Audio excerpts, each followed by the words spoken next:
Hi friends, എല്ലാവർക്കും master key അക്കാദമിയുടെ പുതിയൊരു ക്ലാസ്സിലേക്ക് സ്വാഗതം. അപ്പോൾ ഇന്ന് നമ്മൾ ഡിസ്കസ് ചെയ്യാൻ പോകുന്നത് നമ്മുടെ സിലബസ് അനുസരിച്ച് മൊഡ്യൂൾ 7 എന്ന് പറയുന്ന ആ ഒരു മൊഡ്യൂളിലെ 10 മാർക്കിൻ്റെ മൊഡ്യൂളാണ്. ആ മൊഡ്യൂളിൽ ഒരു 3 പോർഷനാക്കി തിരിച്ചിരിക്കുന്നത് നമുക്ക് കാണാം. നിങ്ങൾ എന്തായാലും നമ്മുടെ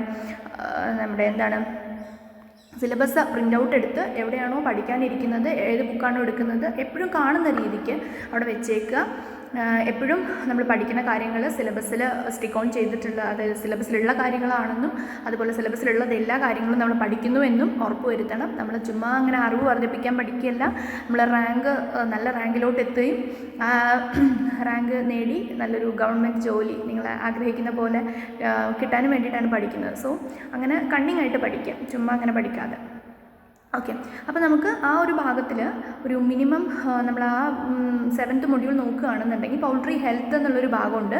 ആ ഭാഗത്ത് പൗൾട്രി ഡിസീസുകളും കുറച്ച് കോമൺ ആയിട്ട് അതിന് ശ്രദ്ധിക്കേണ്ട കാര്യങ്ങളും, അങ്ങനെ കുറച്ച് പേഴ്സണൽ നമ്മളൊരു ഫാമിൽ നോക്കേണ്ട ഡിസീസ് സ്പ്രെഡ് ചെയ്യാതിരിക്കാൻ നമ്മൾ എന്തൊക്കെ പ്രിക്കോഷൻസ് എടുക്കണം, അങ്ങനെ കുറച്ച് കാര്യങ്ങളൊക്കെയാണ് പറയുന്നത്. അപ്പോൾ അതൊക്കെയാണ് നമ്മൾ ഡിസ്കസ് ചെയ്യാൻ പോകുന്നത്. ഒരു മിനിമം ഒരു 3 മാർക്സിൻ്റെ ക്വസ്റ്റ്യൻസ് നമുക്ക് ഇന്നത്തെ ഒരു ക്ലാസ്സിൻ്റെ പോർഷനിൽ നമുക്ക് PSCക്ക് പ്രതീക്ഷിക്കാം.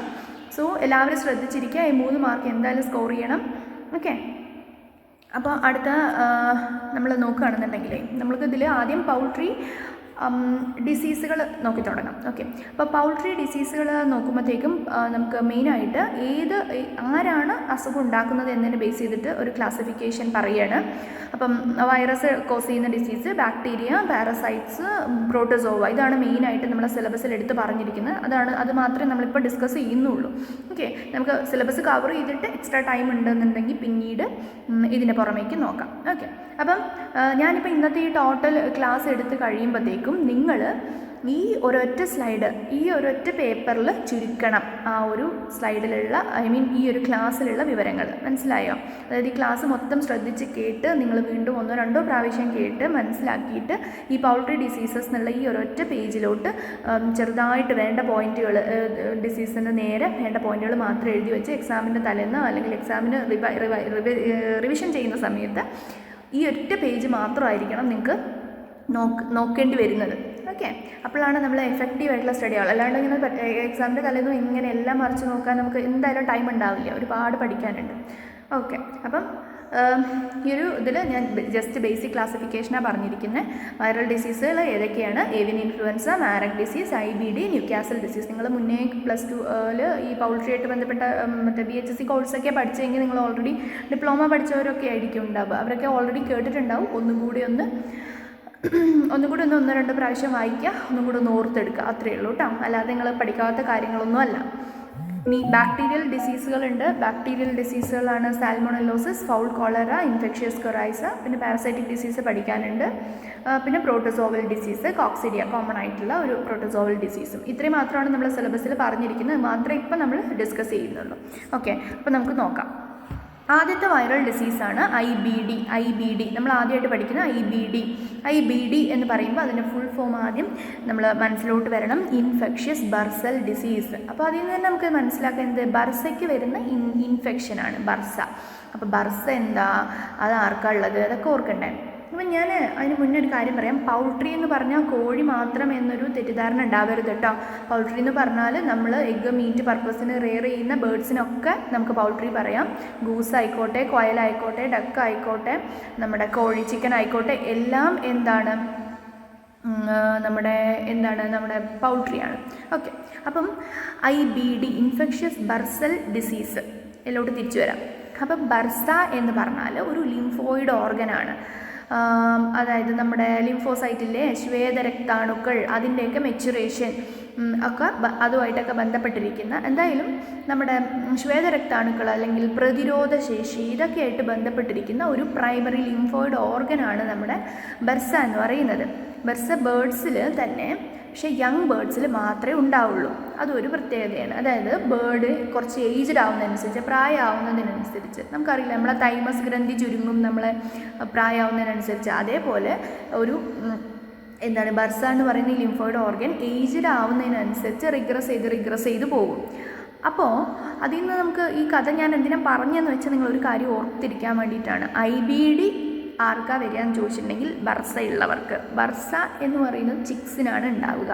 അപ്പോൾ ഈ IBDയുടെ അഫക്റ്റ് ചെയ്യുന്ന മെയിൻ ഏജ് ഗ്രൂപ്പ്, അതാണ് ഇവിടുത്തെ പോയിന്റ്. 3 to 6 വീക്ക്, 3 ആഴ്ച തുടങ്ങി 6 ആഴ്ച വരെ പ്രായമുള്ള കോഴിക്കുട്ടികളിലാണ് ഏറ്റവും കോമൺ ആയിട്ട് ഈ അസുഖം വരുന്നത്. അത് നന്നായിട്ട് ഓർത്തിരിക്കാം. പിന്നെ ലിംഫോയിഡ് ഓർഗൻ ആണെന്ന് പറഞ്ഞു. അപ്പോൾ ലിംഫോസൈറ്റ്സ്, ഈ ശ്വേതരക്താണുക്കൾ എന്ന് പറഞ്ഞാൽ നമ്മുടെ ബോഡിയുടെ കാവൽക്കാരാണ്. നമ്മുടെ ബോഡിയിലോട്ട്, നമ്മുടെ നല്ല കോഴിയുടെ ആണെങ്കിലും നമ്മുടെ ആണെങ്കിൽ ബോഡിയിലോട്ട് ആരെയും വരുന്നുണ്ടെങ്കിൽ പ്രതിരോധിക്കാൻ വേണ്ടിയിട്ടുള്ളതാണ്. അപ്പം ഈ ഒരു ലിംഫോയിഡ് ഓർഗൻ റിഗ്രസ് ആയി പോകുമ്പോൾ എന്ത് സംഭവിക്കും? ഇമ്മ്യൂണിറ്റി സപ്രസ്ഡ് ആയി പോകും, ഇമ്മ്യൂണോ സപ്രഷൻ. അപ്പം മറ്റസുഖങ്ങളൊക്കെ വരും, അങ്ങനത്തെ പ്രശ്നങ്ങൾ ഉണ്ടാകും. ഓക്കെ, അപ്പോൾ 3 to 6 വീക്കാണ് ഇമ്മ്യൂണോ സപ്രഷനാണ് ബർസയാണ് അഫക്റ്റ് ചെയ്യുന്നത്. ഇത്രയും കാര്യങ്ങൾ അവിടെ ഓർത്തല്ലോ. ഇനിയും ഏത് വൈറസാണ് ഈ ബർസേനെ അഫക്റ്റ് ചെയ്യുന്ന വൈറസ്? അതിന് പേരും ബർസയും തമ്മിൽ നല്ല ബന്ധമുണ്ട്. ബർസ ബിർന, ബർസേനെ അഫക്റ്റ് ചെയ്യുന്ന വൈറസാണ് ബിർന. അപ്പോൾ IBD ഉണ്ടാക്കുന്ന വൈറസ് ബിർന വൈറസ്, ബിർന വൈറസ്. ഓക്കെ, അപ്പം ഇത്രയും കാര്യങ്ങളാണ് അവിടെ ഓർത്തു വെക്കേണ്ടത്. പിന്നെ ഇതുമായിട്ട് ബന്ധപ്പെട്ട ഒരു കാര്യം എന്തെങ്കിലുമൊക്കെ PSC സ്റ്റേറ്റ്മെൻറ്റ് വൈസിലൊക്കെ ഇതിൻ്റെ ലക്ഷണങ്ങൾ എന്തെങ്കിലുമൊക്കെ, അതായത് IBDയിലാണ് അവർ ഉദ്ദേശിക്കുന്നതെങ്കിൽ അവർ ആ സ്റ്റേറ്റ്മെൻറ്റിലൊക്കെ കോമൺ ആയിട്ട് ഉൾപ്പെടുത്തുന്ന ഒരു കീവേഡാണ് സ്പൈക്കിംഗ് മോർട്ടാലിറ്റി ഓഫ് ചിക്സ്. ഇത് കേട്ടാൽ നിങ്ങൾ അപ്പം IBD എന്ന് ഓർത്തിരിക്കണം. സ്പൈക്കിംഗ് മോർട്ടാലിറ്റി, അതായത് പെട്ടെന്ന് അങ്ങോട്ട് ചിക്സിൻ്റെ, കോഴിക്കുട്ടികളുടെ മോർട്ടാലിറ്റി കൂടുക, സ്പൈക്കിംഗ് മോർട്ടാലിറ്റി. പിന്നെ നമ്മൾ ഇങ്ങനെ കുറേ കോഴിക്കുട്ടികൾ ചത്തു, അപ്പോൾ നമ്മളതിനെ പോസ്റ്റ്മോർട്ടം ചെയ്ത് നോക്കുകയാണെന്നുണ്ടെങ്കിൽ പെക്യുലർ ആയിട്ടുള്ള 1-2 സയൻസ് ഉണ്ട്, അതും കൂടി പഠിച്ചു വെച്ചേക്കുക. കാരണം നമ്മളുടെ സിലബസിൽ PM-ഉം ലാബ് ഡയഗ്നോസിസ് ഒക്കെ പറയുന്നുണ്ട്. ഓക്കെ, ഭയങ്കര ഡീപ്പായിട്ടൊന്നും വേണ്ട, ജസ്റ്റ് ഒരു ക്വസ്റ്റ്യൻ ചോദിക്കുകയാണെന്നുണ്ടെങ്കിൽ എങ്ങനെ മാനേജ് ചെയ്യാന്നുള്ള ആ ഒരു രീതിക്ക് മാത്രം മതി. അപ്പോൾ PM ലീഷനിൽ IBDയിൽ ചിക്സിനെ നമ്മളിങ്ങനെ തുറന്ന് നോക്കുമ്പം എന്തൊക്കെയാണ് ഉണ്ടാവുക എന്ന് വെച്ചിട്ടുണ്ടെങ്കിൽ അതിൻ്റെ തൈ മസിലിൽ, കാലിലെ മസിലിലും ബ്രസ്റ്റ് മസിലിലും അല്ലെങ്കിൽ പെക്ടോറൽ മസിൽ എന്ന് പറഞ്ഞാലും അത് തന്നെയാണ്, ബ്രസ്റ്റ് മസിലോ പെക്ടോറൽ മസിലൊക്കെ ഹെമറേജ് എന്ന് പറഞ്ഞിട്ടുണ്ടെങ്കിൽ എന്താ, ചതഞ്ഞ പോലെ ഇങ്ങനെ കാണാൻ പറ്റും. രക്തം കട്ട പിടിക്കുകയല്ല, നമ്മൾ ചോര കല്ലിക്കുക എന്നൊക്കെ പറയില്ല, ഇങ്ങനെ ഇടിച്ചു പോകുമ്പോഴൊക്കെ ചതവ് വരുമ്പോൾ ഉള്ളിൽ, അതായത് പുറത്തോട്ട് ബ്ലീഡിങ് ഇല്ല, അകത്ത് ബ്ലീഡ് ചെയ്തിട്ട് നമുക്ക് കാണാൻ പറ്റും. അതിനെയാണ് ഹെമറേജ് എന്ന് പറയുന്നത്. അപ്പം ഇങ്ങനെ ഈ മസിലുകളിൽ ഹെമറേജ് കാണാൻ പറ്റുന്നു, ഒന്ന്. രണ്ടാമത്തത് പെറ്റിക്കൽ, കുഞ്ഞിങ്ങനെ ഡോട്ടായിട്ടുള്ള കുത്തിട്ട പോലെയുള്ള ഹെമറേജ്. എവിടെയാണ്? പ്രോ വെൻട്രിക്കുലാർ ഗിസാർഡ് ജംഗ്ഷൻ, അതായത് താഴെ ഗിസാർഡ്. നിങ്ങൾ കോഴിയുടെ അനാട്ടമിയൊക്കെ പഠിക്കാൻ എന്തായാലും ഉണ്ടാകും, നിങ്ങൾ ഓൾറെഡി പഠിച്ചിട്ടുണ്ടാകും. സ്റ്റൊമക്കാണ്, 2 സ്റ്റൊമക്ക് ഉണ്ട് കോഴിക്ക്, 2. അതിലൊരു മസിൽ, നമ്മൾ ചിക്കൻ കഴിക്കുന്നവരാണെന്നുണ്ടെങ്കിൽ വീട്ടിൽ കോഴി കൊണ്ടുവരുമ്പോൾ നമുക്കറിയാം, ഒരു സാധനം നമ്മളിങ്ങനെ തൊലി ഇങ്ങനെ പൊളിച്ചിട്ട് ഇങ്ങനെ ഒരു കുറച്ച് കട്ടിയായിട്ട് നമ്മൾ പാർട്സിൻ്റെ കൂടെയൊക്കെ കിട്ടും, അതാണ് ഗിസാർഡ്, മസ്കുലാറായിട്ടുള്ള സ്റ്റൊമക്ക്. ആ സ്റ്റൊമക്ക് അതിൻ്റെയും മറ്റേ ഗ്ലാൻഡുലാർ സ്റ്റൊമക്കായിട്ടുള്ള പ്രോവെൻട്രിക്കുലസിൻ്റെയും, ഇത്രയും ഡീറ്റെയിൽസ് ഒന്നും പഠിച്ചില്ലെങ്കിലും ഗിസാർഡ് പ്രോവെൻട്രിക്കുലാർ ജംഗ്ഷനിൽ കുത്തായിട്ടുള്ള പോയിൻ്റ് ആയിട്ടുള്ള ഹെമറേജ്. ഇത്രയും, ഈ 2 എണ്ണം മസിലും ഉള്ള ഹെമറേജും ഈ ഗിസാർഡ് പ്രോവെൻട്രിക്കുലാർ ജംഗ്ഷനിലെ ഹെമറേജ്, ഇതാണ് മെയിനായിട്ടുള്ള പോസ്റ്റ്മോർട്ടത്തിലുള്ള ലീഷൻ. ഓക്കെ, അതെന്തായാലും ഓർത്ത് വെച്ചിരിക്കുക. പിന്നെ ആസ് യൂഷ്വൽ ഇത് വൈറൽ ഡിസീസ് ആയതുകൊണ്ട് തന്നെ നമുക്ക് വാക്സിൻ ഉണ്ട്, നമ്മൾ കോമൺ ആയിട്ട് വാക്സിൻ യൂസ് ചെയ്യുന്നുണ്ട്. അപ്പം യൂസ് ചെയ്യുന്ന വാക്സിൻ ജോർജിയ എന്ന് പറയുന്ന സ്ട്രെയിൻ ഓഫ് വാക്സിനാണ്. പിന്നെ ഇൻ്റർമീഡിയറ്റ് സ്ട്രെയിനും. അതിൽ 2ാമത്തെ ആഴ്ച കോഴിയുടെ 2 ആഴ്ച പ്രായമായ കോഴിക്കുട്ടികൾക്ക്, അപ്പം കാരണം ഇത് മുന്നേ എടുക്കണം, 3 to 6 ആഴ്ചയിലുള്ളവർക്കാണ് വരിക എന്ന് പറഞ്ഞല്ലോ ഓൾറെഡി. അപ്പം 3 ആഴ്ചയിന് മുന്നേ എടുക്കണം വാക്സിൻ.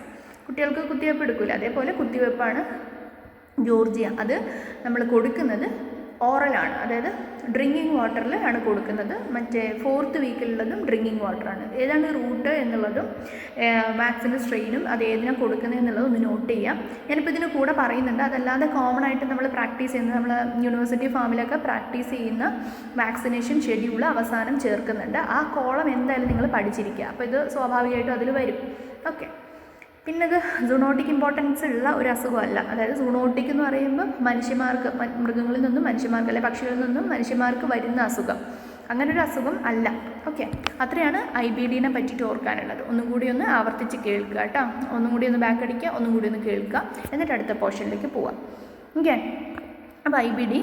നെക്സ്റ്റ് വൈറൽ ഡിസീസ് നോക്കാം, ഏവിയൻ ഇൻഫ്ലുവൻസ അല്ലെങ്കിൽ ബേർഡ് ഫ്ലൂ അല്ലെങ്കിൽ പക്ഷിപ്പനി എന്ന് പറയുന്ന അസുഖം. നമുക്ക് ഏറ്റവും കോമൺ ആയിട്ട് നമ്മൾ ഒരുപാട് കേട്ടിട്ടുള്ള അസുഖമാണ്.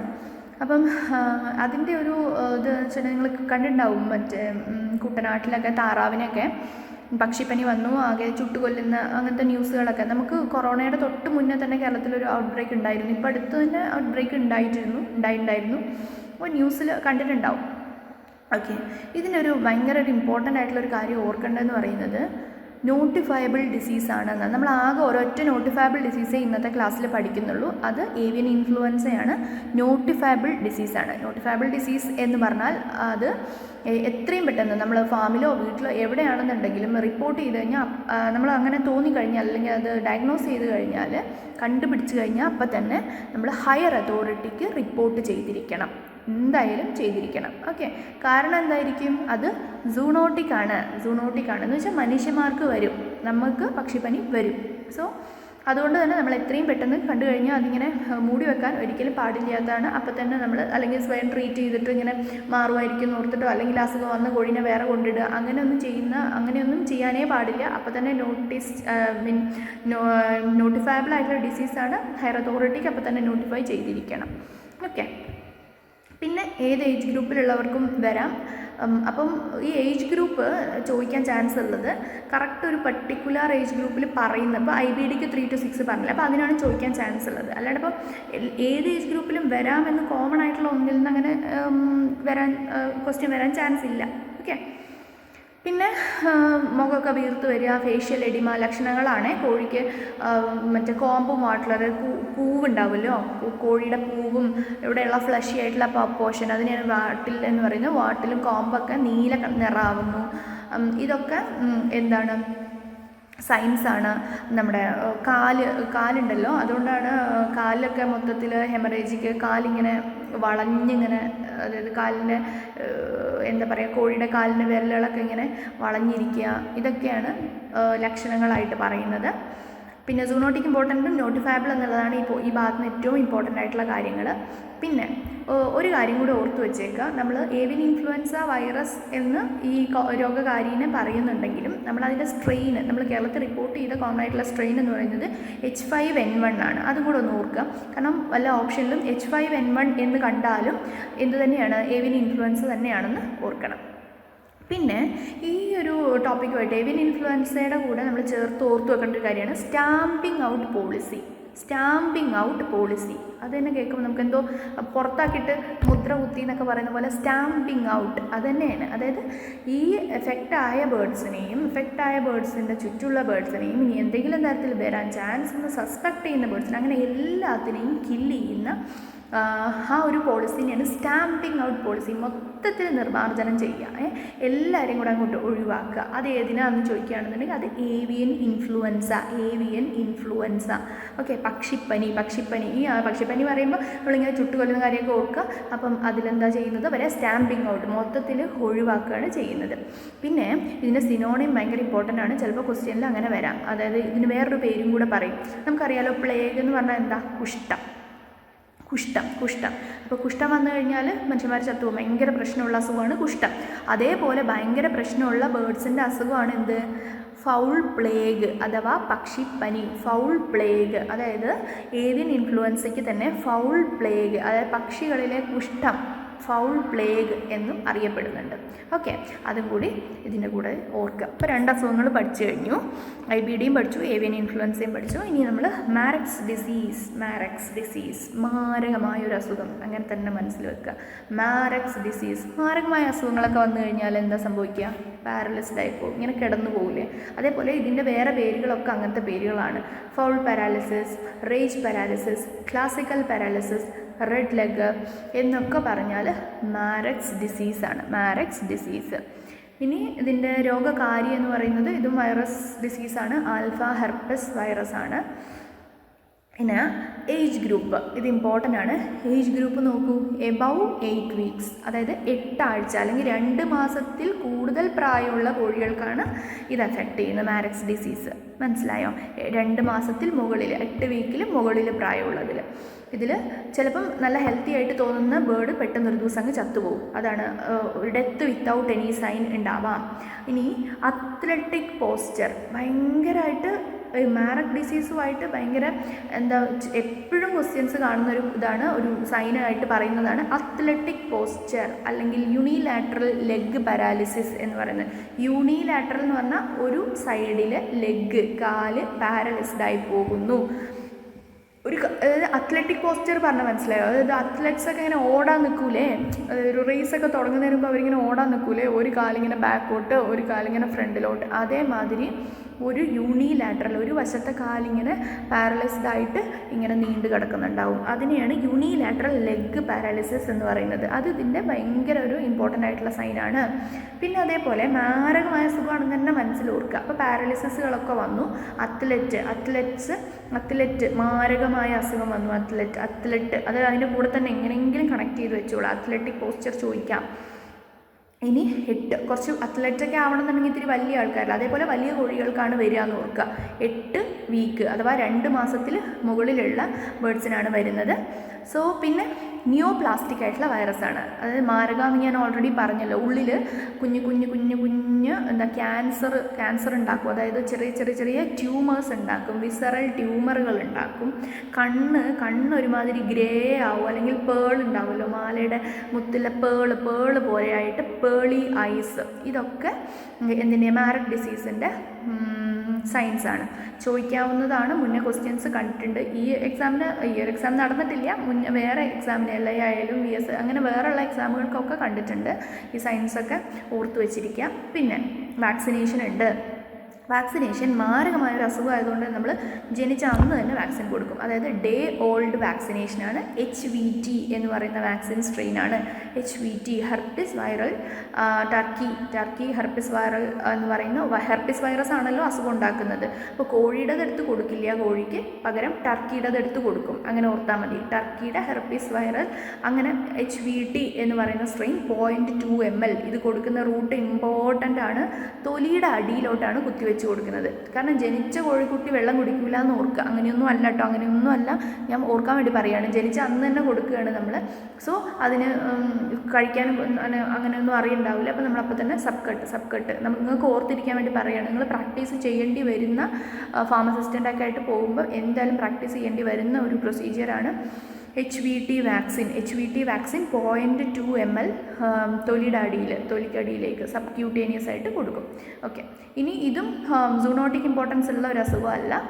പിന്നെ ഇതിൽ നിങ്ങൾ ഓർത്ത് വെച്ചിരിക്കേണ്ടത്, ഇതിൻ്റെ പ്രൊസീജിയറും കാര്യങ്ങളൊന്നും അങ്ങനെ ഓർക്കണ്ട. പക്ഷേ മാഡ്സ എന്ന് പറയുന്നത് ഈ മാരക് ഡിസീസുമായിട്ട് ഒരു ലിങ്ക് ഉണ്ടെന്ന് നിങ്ങളൊന്ന് മനസ്സിലാക്കി വെക്കുക. മാഡ്സ എന്ന് പറഞ്ഞാൽ അത് കാണുമ്പോൾ പേടിക്കരുത്. മാരക് അസോസിയേറ്റഡ് ട്യൂമർ സർഫസ് ആൻറ്റിജൻ എന്നുള്ളതാണ്. അതായത് ഈ മാരക് ഡിസീസ് ഉണ്ടാക്കുന്ന വൈറസ് ഉണ്ടല്ലോ, ആ വൈറസിൻ്റെ സർഫസിൽ കാണുന്ന ഒരു പർട്ടിക്കുലർ പ്രോട്ടീൻ, അതാണ് ഒരു particular type of antigen. Antigen എന്ന് പറഞ്ഞാൽ നമുക്കറിയില്ല, വൈറസിൻ്റെ പുറത്തുള്ള പ്രോട്ടീൻ കോട്ട്, അങ്ങനെ മനസ്സിലാക്കിയാൽ മതി. അത് ആൻറ്റിജൻ. അതായത് നമ്മൾക്ക് ആ ആൻറ്റിജനെ നമ്മൾ ഐഡൻറ്റിഫൈ ചെയ്യും ലാബിൽ. അപ്പോൾ നമുക്ക് അത് വെച്ചുകൊണ്ട് നമുക്ക് ഈ ഒരു ആൻറ്റിജൻ ഉണ്ടെങ്കിൽ ഇത് മാരക് ഡിസീസിൻ്റെ വൈറസ് ആണെന്ന് നമുക്ക് കൺഫേം ചെയ്യാം. ഓക്കെ, അപ്പം മാഡ്സ എന്ന് പറയുന്ന എന്തിൻ്റെ ഡയഗ്നോസിസിന് ബന്ധപ്പെട്ടിരിക്കുന്നു എന്ന് ചോദിച്ചാൽ ദാറ്റ് ഇസ് മാരക് ഡിസീസ്. അതിൽ തന്നെ ഉണ്ട് മീൻസ് മാരക് ഡിസീസസ്. ട്യൂമർ ഉണ്ടാക്കും ഞാൻ ഓൾറെഡി പറഞ്ഞു. Surface antigen. ഓക്കെ, അപ്പോൾ അത്രയും കാര്യങ്ങൾ ഇതിൽ ഓർത്ത് വെക്കണം. ഒന്നുകൂടി ഒന്ന് ആവർത്തിച്ച് കേൾക്കുക കേട്ടോ. ഓക്കെ, അത്രയും കാര്യങ്ങളാണ് ഉള്ളത്. ഇപ്പം നമ്മൾ വൈറൽ ഡിസീസുകളിൽ 3 കഴിഞ്ഞു. ഇനി നമ്മൾ ആ ടോപ്പിക് അനുസരിച്ച് അവസാനത്തെ ഒരു വൈറൽ ഡിസീസും കൂടി ഉണ്ട്. അതാണ് നമ്മുടെ ന്യൂ കാസിൽ ഡിസീസ്. ആ പേര് കേൾക്കുമ്പോൾ എന്താ, ഒരു ന്യൂ കാസിൽ കണ്ടുപിടിച്ച ഒരു അസുഖം. അതെ, നമ്മൾ ലോകത്തിൽ ആദ്യമായിട്ട് വേൾഡിൽ ന്യൂ കാസിലാണ് ആദ്യമായിട്ട് രോഗം റിപ്പോർട്ട് ചെയ്യുന്നത്. അതുകൊണ്ടാണ് ന്യൂ കാസിൽ എന്നുള്ള പേര്. പിന്നെ നമ്മുടെ ഇന്ത്യയിലാണെങ്കിൽ റാനിക്കട്ടിലാണ് ആദ്യമായിട്ട് കണ്ടുപിടിച്ചിരിക്കുന്നത്. സോ റാനിക്കട്ട് ഡിസീസ് എന്നും പറയും. ഏവിയൻ പെസ്റ്റ് എന്ന പേരിലും അറിയപ്പെടുന്നുണ്ട്. Avian pest, Ranikhet disease, Newcastle disease എന്നൊക്കെ സെയിം ഈ അസുഖം തന്നെയാണ് അറിയപ്പെടുന്നത്. പിന്നെ ഈ ന്യൂകാസിൽ ഡിസീസ് കൂടുതലായിട്ടും എഫക്റ്റ് ചെയ്യുന്നത് മറ്റ് പൗൾട്രി സ്പീഷീസിനേക്കാളും കോഴികൾക്ക്, ചിക്കനാണ് ഏറ്റവും കൂടുതൽ സസെപ്റ്റബിൾ. മേ ബി അത് ക്വസ്റ്റ്യൻ ആയിട്ട് വരാം. കോമൺ ആയിട്ട് നമ്മൾ കോഴികളിൽ കാണുന്ന ഒരു അസുഖമാണ് ന്യൂകാസിൽ ഡിസീസിന് ഏറ്റവും സസെപ്റ്റബിൾ ആയിട്ടുള്ള പൗൾട്രി സ്പീഷീസ് ഏതാണെന്ന് വേണമെങ്കിൽ ചോദിക്കാം. ചിക്കൻ, കോഴിയാണ്. കോഴിക്ക് വന്നു കഴിഞ്ഞിട്ടുണ്ടെങ്കിൽ 90% മോർട്ടാലിറ്റി. മോർട്ടാലിറ്റി മീൻസ് ഒരു അസുഖം വന്നാൽ ആ ബേർഡ് ചത്തുപോകാനുള്ള ചാൻസ്, അല്ലെങ്കിൽ ഒരു ഫ്ലോക്കിൽ വന്നു കഴിഞ്ഞാൽ അതിൽ എത്ര പെർസെൻറ്റേജ് ഡെത്ത് ആവാം എന്നുള്ളതിൻ്റെ ചാൻസ്, അതാണ് മോർട്ടാലിറ്റി. അപ്പോൾ 90% മോർട്ടാലിറ്റി. പിന്നെ ഏജ് ഗ്രൂപ്പ് എല്ലാത്തിലും വരും, അങ്ങനെ കുഴപ്പമില്ല. പിന്നെ ന്യൂകാസിൽ ഡിസീസിൻ്റെ ഏതാണ് രോഗകാരി എന്ന് ചോദിച്ചാൽ NDV ന്യൂകാസിൽ ഡിസീസ് വൈറസ് എന്നോ RDV എന്നോ ഉണ്ടാവാം. അതല്ലാതെ അതിൻ്റെ ജീനസ് നെയിമും ചിലപ്പോൾ ഓപ്ഷനിൽ കണ്ടുവരാറുണ്ട്. അതായത് അവൂല വൈറസ്. അവൂല ഓൾറെഡി ഇപ്പോൾ പറഞ്ഞല്ലോ, ചിക്കനൊന്നും രക്ഷപ്പെടാനാവൂല, അങ്ങനെ ഓർക്കുക. ആവൂല ആവൂല അവൂല വൈറസ്. ഓക്കെ, അവൂല വൈറസ് എന്ന് കണ്ടാലും ആര് തന്നെയാണ്? ന്യൂകാസിൽ ഡിസീസാണ്. ന്യൂകാസിൽ ന്യൂ ആയിട്ട് വന്ന ഒരാൾക്ക് പെട്ടെന്ന് ആവൂലല്ലോ, ആവൂല, ഒന്നും ചെയ്യാനാവൂല, അവൂല വൈറസ്. ഓക്കെ, ഞാൻ ചുമ്മാ എനിക്ക് വായി തോന്നുന്ന ഓരോ ഷോർട്ട് കട്ട്സ് പറയാണ്. നിങ്ങൾക്ക് നല്ല രീതിക്ക് വേറെ എന്തെങ്കിലും തരത്തിൽ ഓർത്തു വെക്കാൻ പറ്റുന്നുണ്ടെങ്കിൽ അത് മതി. ഓക്കെ, കാരണം നമുക്ക് ആ സമയത്ത് ഓർമ്മ വരികയാണ് വേണ്ടത്, കണക്റ്റ് ചെയ്യാൻ പറ്റുകയാണ് വേണ്ടത്. അല്ലാണ്ട് ഇതിനെപ്പറ്റി ഒരുപാട് അറിയുമോ എന്നൊന്നും അല്ല ചെക്ക് ചെയ്യുന്നത്. അവർ ചോദിക്കുന്നതിന് നമുക്ക് എഴുതാൻ പറ്റിയാൽ മതി. ഓക്കെ, അപ്പോൾ എങ്ങനെയെങ്കിലുമൊക്കെ നിങ്ങളുടേതായ രീതിക്ക് ഓർത്തു വെക്കുക. പിന്നെ സിംറ്റംസ്, ന്യൂകാസിൽ ഡിസീസ് വൈറസിൻ്റെ കുറേ സിംറ്റംസ് ഉണ്ട്. അതിൽ നമ്മൾ ഈ പൗൾട്രിയുടെ അസുഖങ്ങളൊക്കെ പറയുമ്പോൾ ഒരു പ്രത്യേകത എന്താണെന്ന് വെച്ചിട്ടുണ്ടെങ്കിൽ ഏകദേശം കുറേ സിംറ്റം എല്ലാത്തിനും കോമൺ ആണ്. പക്ഷേ അങ്ങനെ എക്സാമിന് അങ്ങനെ ചോദിക്കണം എന്നുണ്ടെങ്കിൽ അങ്ങനെ പെക്യുലറായിട്ട് ചില സിംറ്റംസ് അതിന് മാത്രം അങ്ങനെയുള്ളതുണ്ടാവും. അപ്പോൾ അത് മാത്രമാണ് ഞാനിവിടെ പറഞ്ഞു പോകുന്നത്, മുന്നേ പറഞ്ഞ അസുഖങ്ങളിലാണെന്നുണ്ടെങ്കിലും. അല്ലാതെ ഇപ്പം ഇങ്ങനെ നമ്മൾ ഡിസ്ക്രിപ്റ്റീവിനല്ലല്ലോ പഠിക്കുന്നത്. അപ്പം നമുക്ക് അങ്ങനെ എല്ലാം വേണ്ട, അതിന് മാത്രമായിട്ട് പെക്യുലറായിട്ട് ചോദിക്കാൻ പറ്റുന്ന തരത്തിലുള്ള സയൻസ് അത് മാത്രമാണ് പറഞ്ഞു പോകുന്നത്. ഓക്കെ, അപ്പോൾ അങ്ങനെയുള്ള ന്യൂകാസിൽ ഡിസീസ് വൈറസ് കോസ് ചെയ്യുന്ന ഡിസീസിന് ഉള്ള ചില ക്ലിനിക്കൽ സിംറ്റംസ് എന്ന് പറയുന്നത് പച്ച കളറിൽ കാഷ്ടം പോവുക, ഗ്രീനിഷ് ഡയേറിയ വിത്ത് ഒപ്പിസ്തോട്ടോണസ്. ആ വേർഡ് ശ്രദ്ധിക്കുക, opisthotonus or twitching of neck or torticollis ഒക്കെ സെയിം തന്നെയാണ്. അതായത് കോഴിയുടെ കഴുത്തിങ്ങനെ പിരിഞ്ഞ് പുറകിലോട്ട് ഇങ്ങനെ പിരിഞ്ഞിരിക്കും. ചിലപ്പോൾ കണ്ടിട്ടുണ്ടാകും ഫാമിലൊക്കെ കോമൺ ആയിട്ട് കാണുന്ന ഒരു കോമൺ ആയിട്ട് കാണുന്ന ഒരു അസുഖമാണ്. അപ്പോൾ ഈ ഭാഗത്തു നിന്ന് ക്വസ്റ്റ്യൻ വരാൻ ചാൻസ് ഉണ്ട്. അപ്പോൾ ഇങ്ങനെ ഈ സൈനൊക്കെ ഇങ്ങനെ താഴെ തന്നിട്ട് ഇത് ഏത് അസുഖത്തിൻ്റെ സൈനാണെന്ന് വേണമെങ്കിൽ ക്വസ്റ്റ്യനിൽ വരാം. അപ്പോൾ ടോർട്ടിക്കോളിസ്, ഒപ്പിസ്തോട്ടോണസ്, ട്വിച്ചിങ് ഓഫ് നെക്ക് ഇതൊക്കെ സെയിം തന്നെയാണ്. അതായത് കഴുത്തിങ്ങനെ പിരിഞ്ഞ് പുറകിലോട്ടിരിക്കും.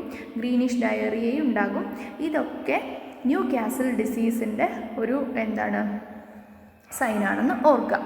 ഓക്കെ, പിന്നെ ഇങ്ങനെ കഴുത്തിങ്ങനെ പിരിഞ്ഞ് പുറകിലോട്ട് ഇങ്ങനെ തിരിഞ്ഞിരിക്കുന്നു. ഒന്ന് ചുമ്മാ ഇത് കഴിയുമ്പോഴേ നെറ്റിലൊന്ന് ഒപ്പിസ്തോട്ടോണസ് ഇൻ ബേർഡ് അല്ലെങ്കിൽ ടോർട്ടിക്കോളിസ് ഇൻ ബേർഡ് എന്തെങ്കിലും ഒന്ന് അടിച്ചു നോക്കുക. ആ പിക്ചർ ഒന്ന് കാണുക. അല്ലെങ്കിൽ നിങ്ങൾക്ക് മനസ്സിൽ വരുന്നില്ലെങ്കിലാണ് പറഞ്ഞത്. അപ്പം നിങ്ങൾക്കത് മനസ്സിൽ നിന്ന് പിന്നെ പോവില്ല. ഓക്കെ, അങ്ങനെ ഉണ്ടാകും.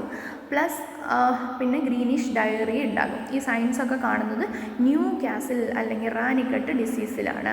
ഓക്കെ, ഇനി ഇങ്ങനെയുള്ള ബേർഡിനെ നമ്മൾ PM ചെയ്തു, പോസ്റ്റ്മോർട്ടം ചെയ്തു. പോസ്റ്റ്മോർട്ടം ലീഷൻ ഞാൻ ഭയങ്കര പെക്യുലിയർ ആയിട്ട് അതിന് മാത്രം ഇന്നതെന്ന് പറയുന്ന അല്ലെങ്കിൽ മുന്നേ ക്വസ്റ്റ്യൻസിൽ കൂടുതൽ ചോദിച്ച് കണ്ടിട്ടില്ല, അങ്ങനത്തെ മാത്രമാണ് എടുത്ത് പറയുന്നത്. അല്ലാതെ എല്ലാം ഇങ്ങനെ ഒരുപാട് അങ്ങോട്ട് പഠിക്കുന്ന പോസിബിളോ അല്ല, അതിന് ആവശ്യമില്ല എന്ന് എനിക്ക് തോന്നുന്നു. ഓക്കെ, അപ്പം ഇതിൻ്റെ PM ലീഷനിൽ പ്രോവെൻട്രിക്കുലസിൽ ഹെമറേജാണ് ഉണ്ടാകുന്നത്. കുഞ്ഞു പിൻ പോയിൻ്റായിട്ട് കുത്തായിട്ട് ഹെമറേജ്. ഇതിന് മുന്നേ ഞാൻ പറഞ്ഞു പ്രോവെൻട്രിക്കുലർ ഗിസാർഡ് ജംഗ്ഷനിൽ ഹെമറേജുള്ള ഒരു അസുഖം ഞാൻ പറഞ്ഞു. അതേതായിരുന്നു? ഒന്ന് ഓർത്ത് നോക്കിയാൽ, ഓർമ്മ ഇല്ലയെന്നുണ്ടെങ്കിൽ ഒന്നുകൂടെ ഓടിച്ചിട്ട് അവിടെ ഒന്നുകൂടി കേട്ട് നോക്കുക കേട്ടോ. IBD ആണ്. ഓക്കെ, ജംഗ്ഷനിൽ ഇത് പ്രോവെൻട്രിക്കുലസിലാണ് ഹെമറേജ് ഉണ്ടാകുന്നത്. പിന്നെ നമുക്ക് ലാബ് ഡയഗ്നോസിസ് ഹീമോഗ്ലൂട്ടിനേഷൻ ആ ഭാഗങ്ങൾ അങ്ങനെ അങ്ങോട്ട് വേണ്ടാന്ന് തോന്നുന്നു. ലാബ് ഡയഗ്നോസിസ് നമുക്കിനി കുറച്ചുകൂടി പഠിക്കാനുണ്ട്, ആ ഭാഗത്ത് നോക്കാം. പിന്നെ ഇത് സൂണോട്ടിക് ആണോ എന്ന് ചോദിച്ചാൽ സൂണോട്ടിക് ആണ്. അതായത് ചെറിയ ജലദോഷം, കൺജങ്ക്റ്റിവൈറ്റിസ്, കണ്ണിൽ ഇൻഫെക്ഷൻ പോലെയൊക്കെ ഫാമിൽ നിൽക്കുന്ന ആൾക്കാർക്ക് വരാം. വെരി മൈൽഡ്ലി സൂണോട്ടിക് ആയിട്ടുള്ള ഒരു അസുഖമാണ്. ഓക്കെ. പിന്നെ ന്യൂകാസൽ ഡിസീസിൻ്റെ വാക്സിനേഷനാണ്. അത് ആദ്യത്തെ ആഴ്ച F1 എന്ന് പറയുന്ന സ്ട്രെയിൻ കണ്ണിലോ മൂക്കിലോ അതായത് കോഴിയുടെ കണ്ണിൽ അല്ലെങ്കിൽ മൂക്കിൽ ഡ്രോപ്പായിട്ട് ഇട്ടിച്ചു കൊടുക്കും. പിന്നെ അത് കഴിഞ്ഞിട്ട് ഫസ്റ്റ് വീക്ക് കഴിഞ്ഞിട്ട് തേർഡ് വീക്ക്, സെക്കൻഡ് വീക്കിൽ ഓൾറെഡി IBD കൊടുത്തിട്ടുണ്ട്. അപ്പം മൂന്നാമത്തെ ആഴ്ച ലെസോട്ട കൊടുക്കും. Drinking water. ഈ വാക്സിൻസ് ഇമ്പോർട്ടൻ്റ് ആണ്. കാരണം വാക്സിനേഷൻ ഷെഡ്യൂൾ എന്തായാലും പഠിച്ചിരിക്കണം. അത് നിങ്ങൾ ആവർത്തിച്ച് പഠിക്കുക, അല്ലെങ്കിൽ സ്വയമായിട്ടൊരു കോഡോ എന്തെങ്കിലും കാര്യങ്ങൾ ഉണ്ടാക്കിയിട്ട്, ഞാൻ അവസാനം ഒറ്റ ചാർട്ട് കൊടുത്തിട്ടുണ്ട്, അത് പഠിച്ചാൽ മതി. അത് പഠിക്കുമ്പോൾ നമുക്ക് എല്ലാത്തിൻ്റെയും കൂടെ ഒരുമിച്ച് പഠിക്കാൻ പറ്റും. ഓക്കെ. തേർഡ് വീക്കിൽ ലെസോട്ട, ഡ്രിങ്കിങ് വാട്ടറിൽ. പിന്നെ അത് കഴിഞ്ഞിട്ട് 9th വീക്ക്. അപ്പോൾ 1 കഴിഞ്ഞ് 2 3 കൊടുത്ത് 3 കഴിഞ്ഞിട്ട് പിന്നെ 9 R2B ഓർ മുക്തേശ്വർ എന്ന് പറയുന്നത് വിങ് വെബ്. അതായത് കോഴിയുടെ ചിറക് ഇങ്ങനെ ഉയർത്തി കഴിയുമ്പോൾ നമുക്ക് അതിൻ്റെ ഉള്ളിൽ ഇങ്ങനെ വിങ്ങിൽ ചിറകിൻ്റെ അവിടെയാണ് ഒരു വല പോലെയുള്ളതുണ്ടാവും. നിങ്ങൾക്ക് പ്രാക്ടിക്കൽ ഇതൊക്കെ ഇതിൽ സെലക്ട് ആയി കഴിയുമ്പോൾ നിങ്ങൾക്ക് എന്തായാലും ട്രെയിനിങ്ങും കാര്യങ്ങളൊക്കെ ഉണ്ടാവും. അപ്പോൾ നിങ്ങൾക്ക് എന്തായാലും അതൊക്കെ പഠിക്കാം. ഓക്കെ. അപ്പോൾ ആ വിങ് വെബിലാണ് 0.5 ml ഇത് കൊടുക്കുന്നത്. ഇതൊക്കെയാണ് അതിൻ്റെ വാക്സിൻ. അപ്പോൾ ഇത്രയുമാണ് നമ്മുടെ വൈറൽ ഡിസീസുകൾ, പൗൾട്രിയുടെ മെയിനായിട്ട് നമ്മുടെ സിലബസിൽ എടുത്ത് പറഞ്ഞിട്ടുള്ള വൈറൽ ഡിസീസുകൾ. ഇനി നമുക്ക് കുറച്ച് ബാക്ടീരിയൽ ഡിസീസ് നോക്കാം. ഒരു 3 എണ്ണം നമ്മുടെ സിലബസിലുണ്ട്. ആ എണ്ണം അത് മാത്രം നമുക്കൊന്ന് ജസ്റ്റ് നോക്കാം. ഓക്കെ. അപ്പോൾ ആദ്യമായിട്ടുള്ള ഒരു ഡിസീസാണ് സാൽമണല്ലോസിസ്. ചിലപ്പോൾ ന്യൂസൊക്കെ ശ്രദ്ധിക്കുന്ന ആൾക്കാരാണെങ്കിൽ മേ ബി നിങ്ങൾ കേട്ടിട്ടുണ്ടാവും സാൽമണല്ല എന്നൊക്കെ. ഈ മയണൈസ്, മറ്റേ ഷവർമ, ഇതിൽ നിന്നൊക്കെ ചിക്കനും അതുപോലെ എഗ്ഗിൽ നിന്നൊക്കെയുള്ള ഫുഡ് പോയ്സണിങ്ങിൻ്റെ മെയിൻ റീസണാണ് സാൽമണല്ല എന്ന് പറയുന്നത്. അപ്പം ഈ സാൽമണല്ല അതായത് പൗൾട്രി പ്രോഡക്ട്സിൽ നിന്നും മെയിനായിട്ട് ഹ്യൂമൻസിന് ഫുഡ് ബോൺ ഇൻഫെക്ഷൻ ഉണ്ടാക്കുന്ന ഒരു രോഗകാരി, ഒരു ബാക്ടീരിയ ആണ് സാൽമോണല്ല. ഓക്കെ, ബാക്ടീരിയയാണ്. അപ്പം സാൽമോണല്ലോസിസ് അതായത് കോഴിക്കുണ്ടാക്കുന്ന അസുഖം സാൽമോണല്ലോസിസ് നമുക്കുണ്ടാവുന്ന കാര്യമാണ് പറഞ്ഞത്. ഓക്കെ. അപ്പോൾ നമുക്കിനി കോഴിയിലോട്ട് തിരിച്ചു പോകാം. കോഴി എന്ന് ഞാൻ പറയുന്നുണ്ട്, എല്ലാ പൗൾട്രി സ്പീഷീസും ഇൻക്ലൂഡഡ് ആണ് കേട്ടോ. അപ്പം പൗൾട്രീസിൽ ഈ ഒരു സാൽമോണല്ല എന്ന് പറയുന്ന ബാക്ടീരിയ, സാൽമണല്ലയുടെ ഫുൾ പേരെന്ന് പറയുന്നത് സാൽമണല്ല ഗാലിനേറാണ്.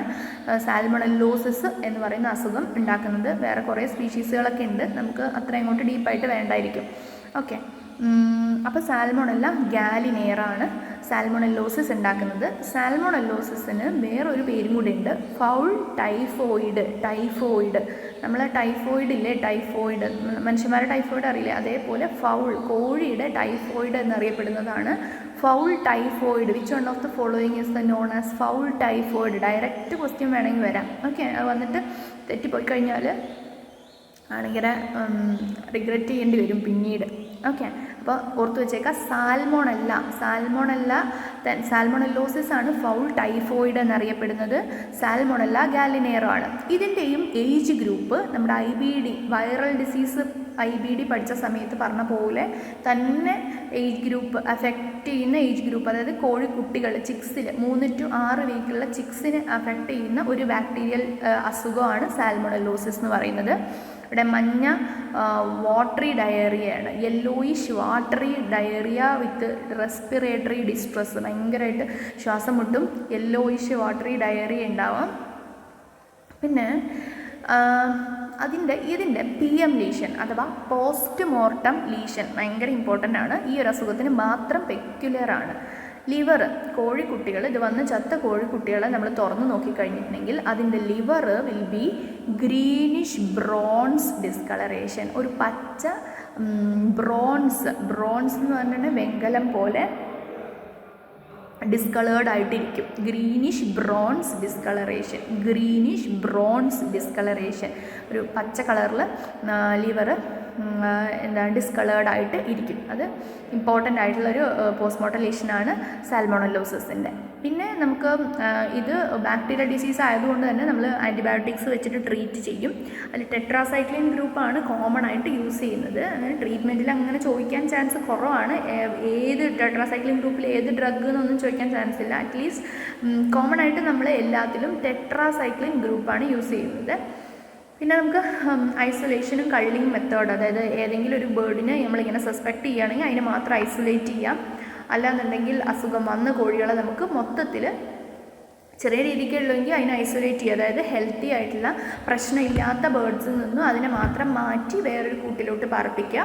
അതിന് എന്നിട്ട് ആൻറ്റിബയോട്ടിക്കുകളൊക്കെ കൊടുത്ത് മരുന്നൊക്കെ കൊടുത്ത് ഓക്കെ ആകുമ്പോൾ തിരിച്ചു കൊണ്ടുവരിക. അതിനെയാണ് ഐസൊലേഷൻ മെത്തേഡ്. കള്ളിങ് എന്ന് പറയുമ്പോഴത്തേക്കും കള്ളി ചെയ്യുക മീൻസ് ഒഴിവാക്കുക എന്നുള്ളതാണ്. അതായത് ഭയങ്കര നമുക്ക് തോന്നുകയാണ് ട്രീറ്റ് ചെയ്തിട്ട് ഇനി കാര്യമില്ല, അല്ലെങ്കിൽ ട്രീറ്റ് ചെയ്യുന്നത് എക്കണോമിക്കലെല്ലാം തോന്നുകയാണെങ്കിൽ കോഴികളെയൊക്കെ ഒഴിവാക്കുക, അത്ര തന്നെ. കില്ല് ചെയ്യുക, അത്ര തന്നെ, ഒഴിവാക്കുക, നമ്മളെ ഫ്ലോക്കിൽ നിന്ന് മാറ്റാം. അതിനെയാണ് കള്ളിങ് എന്ന് പറയുന്നത്. പിന്നെ ബയോസെക്യൂരിറ്റി മെഷേഴ്സ് ഫോളോ ചെയ്യണം. ബയോസെക്യൂരിറ്റി എന്ന് പറയുമ്പോൾ നമുക്ക് കോമൺ ആയിട്ട്, അതായത് നമ്മൾ ഫെൻസിങ് ചുറ്റുമതിലുണ്ടായിരിക്കുക, ഫാമിൻ്റെ ചുറ്റും കാടും പടലവും ഉണ്ടാവാൻ പാടില്ല. ഇനി വൈൽഡ് ബേർഡ്സുകൾ വരാൻ പാടില്ല. അതായത് മൈഗ്രേറ്ററി ബേർഡ്സൊക്കെ ഉണ്ടാവുമല്ലോ, അങ്ങനെയുള്ള ബേർഡ്സിൻ്റെ ഒക്കെ കാഷ്ട അതിങ്ങനെ അവർ ഫാമിൻ്റെ ഉള്ളിൽ വന്നിരുന്നില്ലെങ്കിലും മുകളിലൂടെ പറക്കുമായിട്ടും കാഷ്ടമൊക്കെ വരുമ്പം അതിൽ നിന്നും വൈറസും ബാക്ടീരിയ ഒക്കെ വരാം. അപ്പം അങ്ങനെയുള്ള ഫുൾ പ്രോപ്പറായിട്ടുള്ള കവറിങ് വേണം. പിന്നെ ചുറ്റുപാടും വലിയ കാടും അതൊന്നും ഉണ്ടാവാൻ പാടില്ല. പ്രോപ്പറായിട്ട് വേസ്റ്റ് ഡിസ്പോസ് ചെയ്യുക. ഇതേപോലെ ചത്ത ബേർഡ്സിനെയും അങ്ങനെയുള്ള ഒരുപാട് വേസ്റ്റുകൾ നമ്മുടെ ഫാമിലുണ്ടാകും. അതിനെയൊക്കെ പ്രോപ്പറായിട്ട് ഡിസ്പോസ് ചെയ്യുക. പിന്നെ നമ്മൾ ഫാമിലോട്ട് എൻ്റർ ചെയ്യുന്നതിൻ്റെ അവിടെ ഫൂട്ട് ഡിപ്പ്, നിങ്ങൾ +2 പഠിച്ചിട്ടുണ്ടാകും. കാല് മുക്കിയിട്ട് കയറാൻ വേണ്ടിയിട്ട് ഫൂട്ട് ഡിപ്പ്, തിരിച്ച് ഫാമിൽ നിന്ന് പുറത്തോട്ട് ഇറങ്ങുമ്പോഴും ഫൂട്ട് ഡിപ്പ് എന്ന് പറയുമ്പോൾ ഫൂട്ട് മീൻസ് കാല്, ഡിപ്പ് മീൻസ് കുത്താൻ, കാല് കുത്തിയിട്ട് കയറാൻ വേണ്ടിയിട്ട്, കാലൊന്ന് മുക്കിയിട്ട് കയറുക. അപ്പോൾ രോഗകാരികളെ അകത്തേക്കോ പുറത്തേക്കോ വരുന്നത് നമുക്ക് ഒഴിവാക്കാൻ പറ്റും. ഫൂട്ട് ഡിപ്പിൽ കോമൺ ആയിട്ട് നമ്മൾ യൂസ് ചെയ്യുന്നത് potassium permanganate, formalin, copper sulphate, ഇതൊക്കെയാണ്. ഓക്കെ.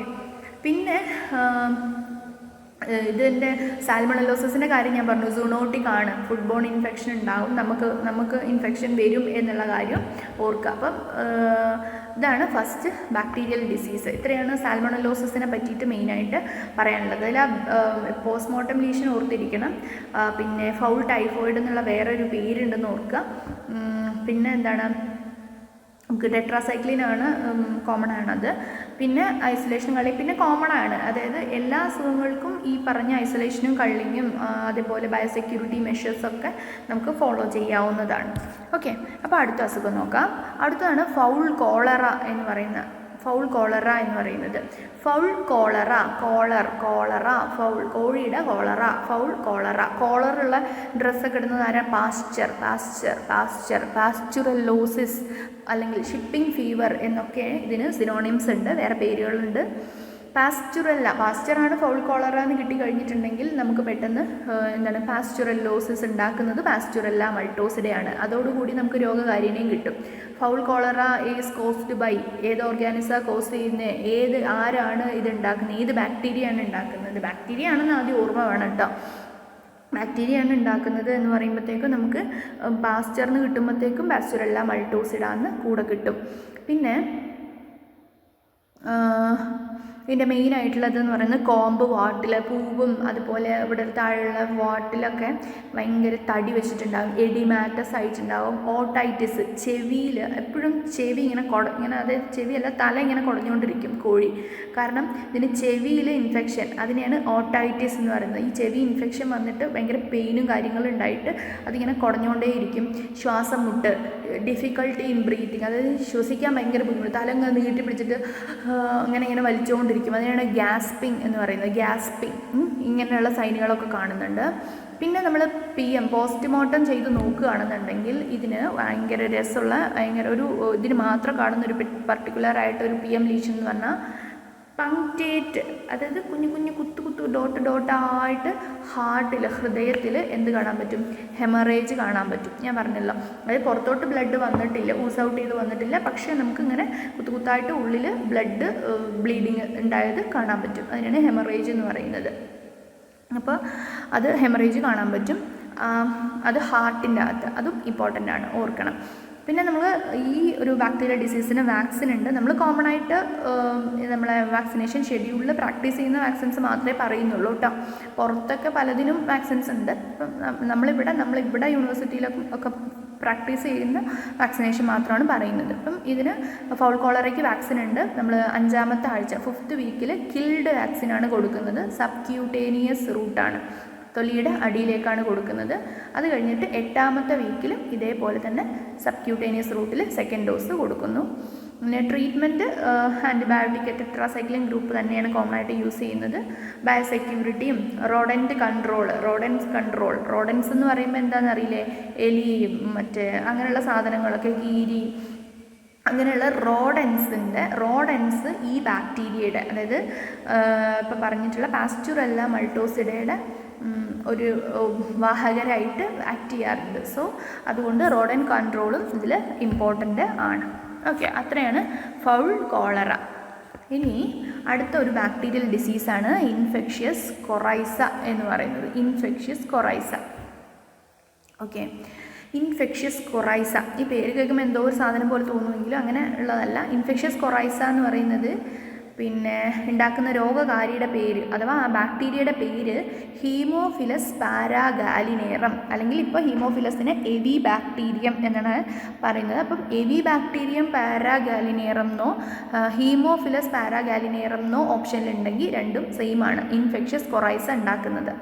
പിന്നെ എല്ലാവർക്കും വരാം, എന്നാലും കുറച്ചും കൂടി ഏജ്ഡ് ആയിട്ടുള്ള ബേർഡ്സാണ് ഇൻഫെക്ഷ്യസ് കൊറൈസ കൂടുതൽ പ്രശ്നമാവുന്നത്. കുറച്ച് പ്രായമുള്ള ബേർഡ്സിലാണ്.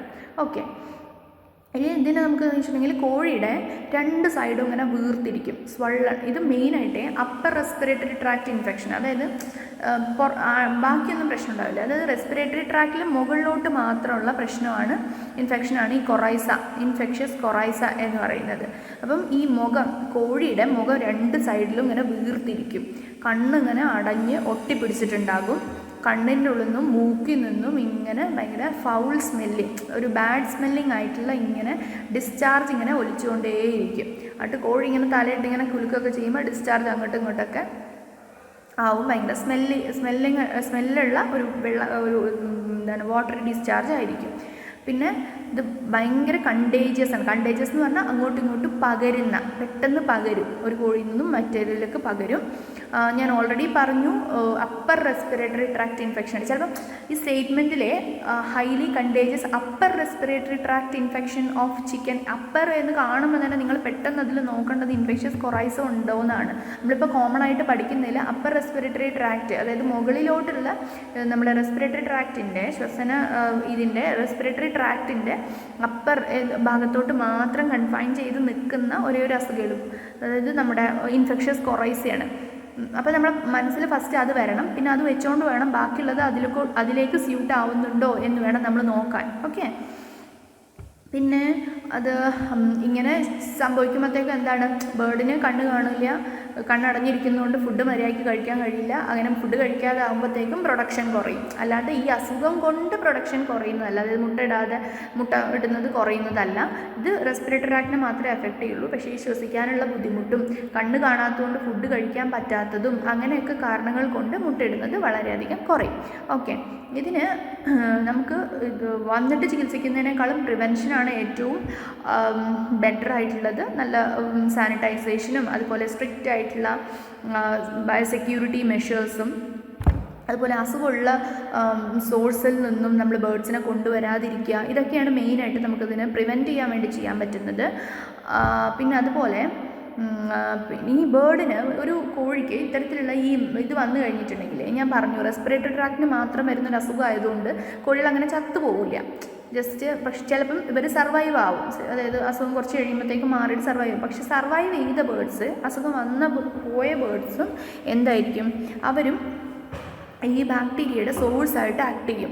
എന്നിട്ട് വീണ്ടും മറ്റ് ഹെൽത്തി ആയിട്ടുള്ള ബേർഡ്സിന് ഈ അസുഖം വന്നുകൊണ്ടേയിരിക്കും. അപ്പോൾ ഇത് വന്നാൽ എപ്പോഴും നമ്മൾ ബെറ്റർ അതിന് ആ ഫ്ലോക്ക്, നമ്മളെ കോഴികൾക്ക് ഈ കൊറൈസ വന്നിട്ടുണ്ടെന്നുണ്ടെങ്കിൽ അതിനെ മൊത്തത്തിൽ കള്ളി ചെയ്യുന്നതാണ്. അതായത് അതിനെ നമ്മളെ ഫ്ലോക്കിൽ നിന്ന് ഒഴിവാക്കുന്നതാണ് ഏറ്റവും ബെസ്റ്റ് മെത്തേഡ്.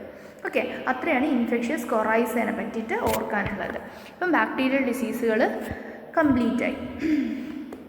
ഇനി നമുക്ക് പാരസൈറ്റിക് ഡിസീസ് നോക്കാം. ഓക്കെ, ഞാൻ ഇതിങ്ങനെ ഒറ്റ സ്ട്രെച്ചിൽ പറയുകയാണ്. നിങ്ങൾ ഇതിൻ്റെ ഇടയിലൊരു ചെറിയ ബ്രേക്ക് വേണമെങ്കിൽ എടുത്ത് മുന്നേ കേട്ട ഒന്നും കൂടെ ഒന്ന് റിവൈൻഡ് ചെയ്ത് കേട്ട് എന്നിട്ട് വീണ്ടും അടുത്തതിലോട്ട് അങ്ങനെയൊക്കെ വന്നാൽ മതി. മനസ്സിലാക്കുക. വെറുതെ നമ്മളിങ്ങനെ ഫേക്കായിട്ട് ഇങ്ങനെ ചുമ്മാ അങ്ങനെ ഇത് കേട്ട് തീർക്കണമല്ലോ എന്ന് വെച്ച് തീർത്തിട്ട് കാര്യമില്ലല്ലോ. നമുക്ക് മനസ്സിലാക്കുക. വീണ്ടും ഒന്നും കൂടി കേൾക്കണമെങ്കിൽ ഒന്നും കൂടി കേൾക്കുക. ഓക്കെ, അപ്പം പാരസൈറ്റിക് ഡിസീസ് നോക്കാം. മെയിനായിട്ട് പാരസൈറ്റിക് ഡിസീസിൽ കോഴിയിൽ ഏറ്റവും കോമൺ ആയിട്ട് വരുന്നൊരു പാരസൈറ്റ് എൻഡോ പാരസൈറ്റ്, അത് കോഴിയുടെ ഉള്ളിൽ കാണുന്ന ഒരു പാരസൈറ്റാണ് അസ്കാരിഡിയ ഗാലി എന്ന് പറയുന്ന ഒരു വേം. റൗണ്ട് വേമാണത്. അത്യാവശ്യം നല്ല വലിപ്പമുള്ള ഉരുണ്ടിട്ടുള്ള റൗണ്ട് വേമാണ്. ഇങ്ങനെ നീണ്ടിരിക്കും, ഒരു വിര. അപ്പോൾ കോഴിയുടെ കോമൺ ആയിട്ട് കാണുന്നൊരു വിരയാണ് അസ്കാരിഡിയ ഗാലി. അപ്പം ഇത് വേം ഇൻഫെസ്റ്റേഷൻ ഓഫ് ചിക്കൻ അങ്ങനെ എന്തെങ്കിലും പറഞ്ഞുകൊണ്ട് തുടങ്ങുന്നുണ്ടെങ്കിൽ തന്നെ മേ ബി അത് മോസ്റ്റ് പ്രോബബിളി അസ്കാരിഡിയ ഗാലിനെ പറ്റി ആയിരിക്കാം. വേം ഇൻഫെസ്റ്റേഷനാണ്. കുട്ടികൾക്കാണ് കോമൺ ആയിട്ട് എന്താണ് ഈ ഒരു അസുഖം. 3 months ഓഫ് ഏജ്, ഒരു 3 മാസം വരെയുള്ള ചെറിയ ബേർഡ്സിനാണ് കൂടുതൽ സസെപ്റ്റബിൾ ആയിട്ടുള്ളത്. പിന്നെ എന്താ, നമുക്ക് ഇത് വന്നു കഴിഞ്ഞാൽ നമുക്ക് വിരശല്യം ഉണ്ടെങ്കിൽ കുട്ടികൾക്ക് എന്തൊക്കെയായിരിക്കും പ്രശ്നങ്ങൾ ഉണ്ടാവുക? അതൊക്കെ തന്നെ ഡയറിയ, അനീമിയ, വിളർച്ച ഉണ്ടാവാം. നമ്മൾ കഴിക്കുന്ന ഫുഡൊന്നും ബേർഡിൻ്റെ ശരീരത്തിൽ പിടിക്കാതെ വെയിറ്റ് ലോസ് അങ്ങനെ ഉണ്ടാവാം. ഇങ്ങനെ ഈ കാരണങ്ങളൊക്കെ കൊണ്ട് തന്നെ അതിനാവശ്യത്തിന് ന്യൂട്രിയൻസ് ഒന്നും കിട്ടാതെ മുട്ട പ്രൊഡക്ഷൻ കുറയുന്നു. ഇങ്ങനത്തെ പ്രശ്നങ്ങളൊക്കെ ഉണ്ടാവാം. പിന്നെ മെയിനായിട്ട് എങ്ങനെയൊക്കെ ആയിരിക്കും ഇൻഫെക്ഷൻ വരുന്നതെന്ന് ചോദിച്ചിട്ടുണ്ടെങ്കിൽ ഓറോഫിക്കൽ റൂട്ട് തന്നെയാണ്. അതായത് അസ്കാരിഡിയ ഗാലി എന്ന് പറയുന്ന നമ്മുടെ വിരയുടെ മുട്ട നമ്മുടെ മണ്ണിരയും അതുപോലെ കോക്രോച്ച്, നമ്മളെ കൂറയും മറ്റേ പച്ചത്തുള്ളനും ഇതൊക്കെ കഴിക്കും. അതിനെയൊക്കെ പിടിച്ചിട്ട് കോഴി കഴിക്കുന്ന സമയത്ത് എഗ്ഗ് കോഴിയുടെ ഉള്ളിലെത്തും, മുട്ട. എന്നിട്ട് കോഴിയുടെ ഉള്ളിൽ വെച്ചിട്ട് ഈ മുട്ട വിരിയുകയും അങ്ങനെ എന്ത് സംഭവിക്കുന്നു? കോഴിക്ക് ഇൻഫെക്ഷൻ കിട്ടുന്നു.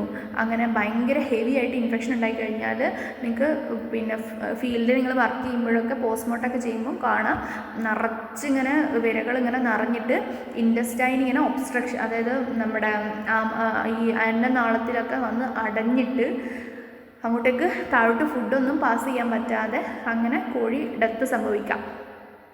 ഓക്കെ, പിന്നെ കോഴിയുടെ മുട്ടയിലകത്തും അസ്കാരിഡിയ വേമുകൾ കാണാറുണ്ട് ഈ കോഴിമുട്ടേൻ്റെ അകത്ത്. അത് നമുക്ക് എങ്ങനെ കണ്ടുപിടിക്കാം എന്ന് ചോദിച്ചാൽ ക്യാൻഡിലിങ് വഴി കണ്ടുപിടിക്കാം. ക്യാൻഡിലിംഗ് ഒക്കെ നിങ്ങൾ ഹാച്ചറി ഓപ്പറേഷനൊക്കെ പഠിക്കുമ്പം പഠിച്ചിട്ടുണ്ടാവും. അതായത് മുട്ട ഇങ്ങനെ വെച്ചിട്ട് നമ്മൾ ലൈറ്റിന് ഓപ്പോസിറ്റ് ഡാർക്ക് റൂമിൽ വെച്ചിട്ട് ഇങ്ങനെ നോക്കുക, ഇൻറ്റീരിയർ ക്വാളിറ്റിയൊക്കെ അറിയാൻ വേണ്ടിയിട്ടാണ്. അപ്പം അങ്ങനെ ക്യാൻഡിലിംഗ് ചെയ്യുമ്പോൾ നമുക്ക് അസ്കാരിഡിയ ഗാലിയുടെ വേം ഉണ്ടെങ്കിൽ അതും കണ്ടുപിടിക്കാൻ പറ്റും. ഓക്കെ, പിന്നെ എന്താ, റെഗുലറായിട്ട് നമ്മൾ ഡീവേം ചെയ്യുക, അതായത് വിരമരുന്നുകൾ കൊടുക്കുക. പിന്നെ ഈ പ്രായം കുറഞ്ഞ ചിക്സിനെയും വലിയ കോഴികളെയും ഒരുമിച്ച് ഇടാതിരിക്കുക. കാരണം വലിയ കോഴികളിൽ ഉണ്ടെങ്കിലും മേ ബി അവർക്ക് അങ്ങനെ ഒരു പ്രശ്നമായിട്ട് വരില്ല. പക്ഷെ അവരുടെ കാഷ്ടത്തു നിന്നും ഈ ചിക്സിന് കിട്ടുമ്പോൾ അവർക്കത് വലിയൊരു പ്രോബ്ലമായിട്ട് വരും. മനസ്സിലായോ? അപ്പം അത് കാരണം ഇവരെ സെപ്പറേറ്റ് ചെയ്ത് നിർത്തണം.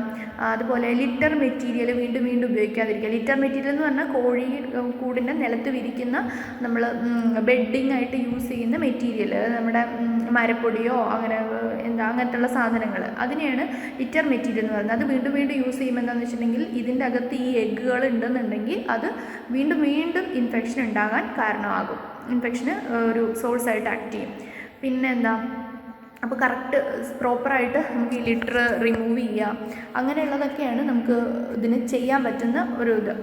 ഓക്കെ, അത്രയൊക്കെയാണ് നമ്മുടെ അസ്കാരിഡിയോസിസ് അഥവാ വേം ഇൻഫെസ്റ്റേഷൻ, കോഴികളിൽ ഉള്ള വേം ഇൻഫെസ്റ്റേഷനെ പറ്റിയിട്ട് പറയാനുള്ളത്. പ്രാസിക്കോണ്ട് ബൈപ്രാസിൻ, ഈ മരുന്നുകളുടെ പേരൊന്നും അത്ര അറിഞ്ഞില്ലെങ്കിലും അതിൽ എന്താണ് എന്നുള്ളത് കൊടുക്കണം. ഡീവേമർ ആണ് നമ്മൾ ചെയ്യേണ്ടത്. ഡീവേമർ അതായത് വേമിനെ ഒഴിവാക്കുന്ന സാധനം, ഡീവേമിങ് ചെയ്യാണ് വേണ്ടത്. ഓക്കെ, അടുത്ത നമുക്ക് ഒരു പ്രോട്ടോസോവൽ ഡിസീസും കൂടി പഠിക്കാനുണ്ട്.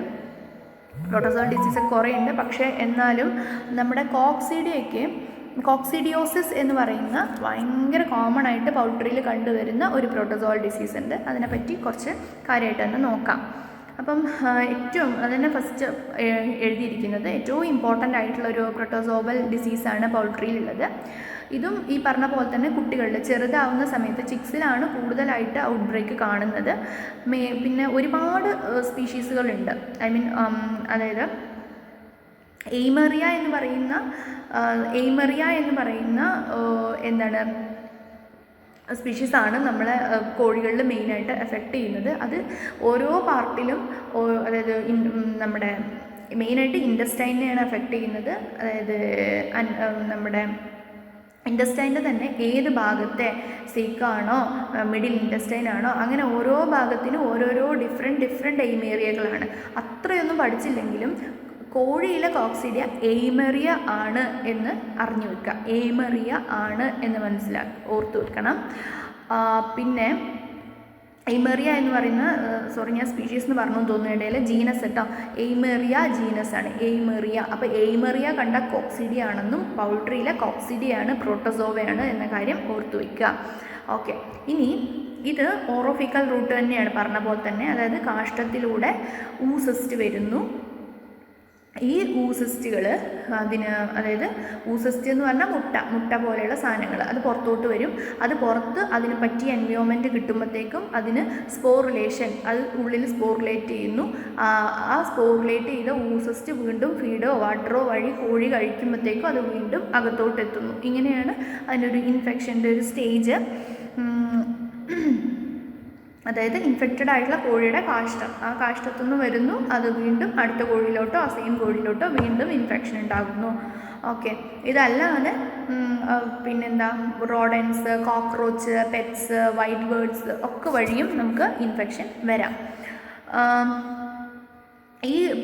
ഈ കോക്സിഡിയോസിസ് ഇങ്ങനെ ഒരു അൺഹൈജീനിക് പ്രാക്ടീസിലാണ് കോമൺ ആയിട്ട് കാണുന്നത്. സോ നമുക്കിത് കുറച്ചും കൂടിയൊക്കെ ശ്രദ്ധിക്കുകയാണെന്നുണ്ടെങ്കിൽ നമുക്ക് എന്ത് ചെയ്യാൻ പറ്റും, പ്രിവെൻറ്റ് ചെയ്യാൻ വേണ്ടിയിട്ട് പറ്റും, വരാതെ നോക്കാൻ വേണ്ടി പറ്റും.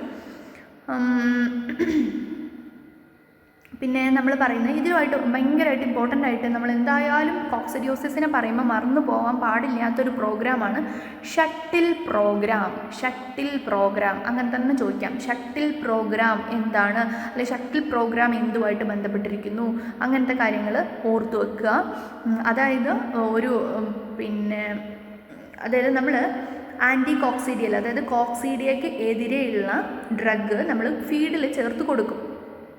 അപ്പോൾ നമ്മൾ ഈ സ്റ്റാർട്ടർ, പ്രീ സ്റ്റാർട്ടർ ഇതൊക്കെ നിങ്ങൾ കേട്ട് പരിചയം ഉണ്ടാവും തോന്നുന്നു. ചെറിയ കുട്ടികളാകുമ്പോൾ ഒരു തീറ്റ, കുറച്ച് വലുതാകുമ്പോൾ വേറൊരു തീറ്റ, അങ്ങനെ നമ്മൾ ഏജിനനുസരിച്ച് നമ്മൾ പല തീറ്റകളാണ് കൊടുക്കുക. അപ്പോൾ ഓരോ തീറ്റയിലും ഓരോ ഡിഫറെൻറ്റ് ആൻറ്റി കോക്സിഡിയൽ ചേർക്കുക. അതിനെയാണ് ഷട്ടിൽ പ്രോഗ്രാം എന്ന് പറയുന്നത്.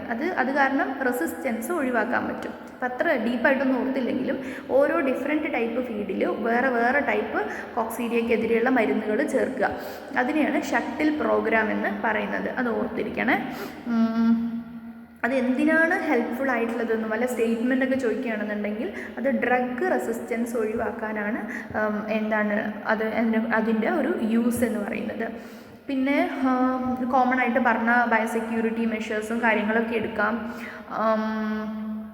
പിന്നെ നമ്മളെ മെയിനായിട്ട് ഈ ലിറ്റർ മെറ്റീരിയലാണ്. അതായത് നമ്മളെ കോഴിയുടെ കാഷ്ടത്തിൽ വരുന്ന കോഴി കാഷ്ടം ഇടുമ്പോഴത്തേക്കും അതിനകത്ത് നമ്മളെ എയ്മറിയയുടെ ഊസിസ്റ്റ് ഉണ്ടാവും. ഈ ഊസിസ്റ്റ് സ്പോറുലേറ്റ് ചെയ്യുന്നത്, അതിൻ്റെ ഉള്ളിൽ അതിൻ്റെ ഡെവലപ്മെൻറ്റ് നടക്കുന്നത് നമ്മൾ പുറത്ത് ഈ ലിറ്റർ മെറ്റീരിയലിൽ വെച്ചിട്ടായിരിക്കും. ലിറ്റർ എന്ന് പറഞ്ഞാൽ എന്താണെന്ന് ഞാൻ പറഞ്ഞല്ലോ, ആ നിലത്തിട്ടിരിക്കുന്ന മരപ്പൊടിയിലൊക്കെ വെച്ചിട്ടായിരിക്കും. അത് പ്രോപ്പറായിട്ട് എന്ത് ചെയ്യുക, റിമൂവ് ചെയ്യുക. അതിൽ വല്ല വെള്ളത്തുള്ളികളൊക്കെ ഊറ്റിയിട്ട്, അതായത് നമുക്ക് ഇതൊരു ഫംഗൽ ഇൻഫെക്ഷനൊക്കെ ഉള്ള ചാൻസൊക്കെ ഭയങ്കര കൂടുതലാണ്. ഇങ്ങനെ വെള്ളം നനഞ്ഞിരിക്കുക, അങ്ങനത്തെ സാഹചര്യങ്ങളൊക്കെ ഉണ്ടാകുമ്പോൾ ഈ സ്പോറുലേഷൻ പെട്ടെന്ന് നടക്കും. അപ്പം അങ്ങനെ ഉള്ള സാഹചര്യങ്ങളൊക്കെ ഉണ്ടെങ്കിൽ അതൊക്കെ ഒഴിവാക്കുക. പിന്നെ നമ്മുടെ ലൈം പൗഡർ വിതറുക, തുരിശ് അതൊക്കെ വിതറുക. ഈ ഉള്ള സിസ്റ്റുകൾ ഉണ്ടെങ്കിൽ അതൊക്കെ ഇൻഎഫക്റ്റീവ് ആക്കാൻ വേണ്ടിയിട്ടാണ്. പിന്നെ നമുക്ക് എന്ത് ചെയ്യാം, ഫീഡിൽ ഞാൻ ഓൾറെഡി പറഞ്ഞു ഷട്ടിൽ പ്രോഗ്രാമിനെ പറ്റിയിട്ട്. അതുപോലെ തന്നെ നമുക്ക് ഫീഡ് അഡിറ്റീവ്സ് ആയിട്ട് ഭക്ഷണം നമ്മൾ കൊടുക്കുന്ന ഡിഫറെൻറ്റ് ഫീഡിൻ്റെ കൂടെ തന്നെ നമുക്ക് ആൻറ്റി കോക്സിഡിയൽ ആയിട്ടുള്ള മരുന്നുകൾ ചേർത്ത് കൊടുക്കാം. അതിന് എക്സാമ്പിളാണ് അയണോഫോർ, സൾഫോണമൈഡ്സ്, ക്യുനലോൺസ്, ഇതൊക്കെ. ഓക്കെ, പെട്ടെന്നുള്ള ഔട്ട് ബ്രേക്കൊക്കെ ഒഴിവാക്കാൻ വേണ്ടിയിട്ടാണ് നമ്മൾ ഇങ്ങനെ ഓൾറെഡി ഭക്ഷണം കൊടുക്കുന്നതിന് കൂടെ മരുന്നും കൂടി കൊടുത്തുകൊണ്ടിരിക്കുന്നത്. ഇതൊക്കെ ഒന്ന് വായിച്ചു നോക്കുക, ഈ പേരുകൾ അയണോഫോർ, സൾഫോണമൈഡ്സ്, ക്വിനലോൺസ് എന്നൊക്കെ. അപ്പം എന്തെങ്കിലുമൊക്കെ ഓപ്ഷനിൽ കാണുകയാണെന്നുണ്ടെങ്കിൽ ഇതൊന്നും ഭയങ്കര ഇതല്ല, ജസ്റ്റ് ബേസിക് ആയിട്ടുള്ള പേരുകളാണ്. അപ്പം അതൊക്കെ ഒന്ന് അറിഞ്ഞു വെക്കുക. ഇതൊക്കെ കോക്സിഡിയായിട്ട് ബന്ധപ്പെട്ടിരിക്കുന്നു, ഫീഡ് അഡിറ്റീവ്സ് ആണ് എന്നുള്ള കാര്യങ്ങളൊക്കെ ഓർത്ത് വെക്കുക. എന്താണ് ഷട്ടിൽ പ്രോഗ്രാം എന്നുള്ള കാര്യം ഓർക്കണം. ഓക്കെ, ഇതാണ് ഞാൻ പറഞ്ഞ വാക്സിനേഷൻ ഷെഡ്യൂള്. ഇത് എന്തായാലും പഠിച്ചിരിക്കണം. ഇത് ഞാൻ വീണ്ടും ആവർത്തിച്ച് പറയുന്നില്ല. എന്തെങ്കിലും ഡൗട്ട് ഉണ്ടെങ്കിൽ പിന്നെ ചോദിച്ചാൽ മതി. ഇത് എളുപ്പമാണ്. ഇതിങ്ങനെ കാണുമ്പോൾ ഓർക്കേണ്ട, അതൊന്ന് മനസ്സിലാക്കി പഠിക്കുകയാണെങ്കിൽ എളുപ്പമാണ്. നിങ്ങളതായ രീതിക്ക് ഷോർട്ട് ചെറുതാക്കിയിട്ടൊന്ന് എവിടെയെങ്കിലും ഒന്ന് എഴുതി വെക്കുക, എഴുതി വെക്കുക. എന്നിട്ട് ഏതാണ് റൂട്ട്, ഏത് അസുഖത്തിനുള്ളതാണ്, അത് ഒരു ഓർഡറിൽ തന്നെയാണ് വരുന്നത്. 1 ആഴ്ച, 2 ആഴ്ച, 3 ആഴ്ച, 4 ആഴ്ച, 5 ആഴ്ച അങ്ങനെ തന്നെ ആയിരിക്കും ഏകദേശം വരുന്നുണ്ടാവും. നമുക്ക് പഠിക്കാൻ എളുപ്പമുണ്ടാകും. അപ്പോൾ ഈ വാക്സിനേഷൻ ഷെഡ്യൂൾ എന്തായാലും മനസ്സിലാക്കി വെക്കണം. ഓക്കെ, ഇനി നമുക്ക് കുറച്ച് പ്രാക്ടീസ് ക്വസ്റ്റ്യൻസ് നോക്കാം. അധികം ക്വസ്റ്റ്യൻസ് പ്രിപ്പയർ ചെയ്തിട്ടില്ല, കുറച്ച് ക്വസ്റ്റ്യൻസ് നോക്കാം. ഓക്കെ, അപ്പം ഒന്ന് വായിച്ച് നോക്കാം. Consider the following signs and identify the disease from which the bird suffering from. ഈ കുറച്ച് നമ്മളെ സൈനുകൾ തന്നിട്ടുണ്ട്. ഒരു കോഴിക്ക് ഉള്ള സൈനുകളാണ്. അപ്പോൾ ഇത് ഏത് അസുഖമായിരിക്കും ചോദിക്കുന്നത്. Swollen face, respiratory distress, watery discharge from eyes and nostrils, closed eyes. ഏതായിരിക്കും? ശ്വാസം മുട്ട്, വാട്ടറി ഡിസ്ചാർജ് ഉണ്ട്, കണ്ണ് ഒട്ടിപ്പിടിച്ചിട്ട് ക്ലോസ് ചെയ്തിരിക്കുന്നു, ഡിസ്ചാർജ് വരുന്നു, റെസ്പിറേറ്ററി ഡിസ്ട്രസ്. ഇത്രയും പറയുമ്പോൾ കോക്സീഡിയയിൽ അങ്ങനെ ഇൻറ്റസ്റ്റൈനിലാണ് മെയിനായിട്ട് പ്രശ്നങ്ങളൊക്കെ വരുന്നത്. അസ്കാരിഡിയയിൽ അല്ല. Infectious coryza, fowl pox. എന്തായിരിക്കും? Infectious coryza. ഫൗൾ പോക്സ് ഞാൻ അവിടെ ഡിസ്കസ് ചെയ്യാത്തൊരു അസുഖമാണ്, എന്നാലും നമ്മൾ കോമൺ ആയിട്ട് ഫീൽഡിൽ കാണുന്നതുകൊണ്ടാണ് ഞാനിതിൽ ഓപ്ഷനിൽ ഉൾപ്പെടുത്തിയിരിക്കുന്നത്.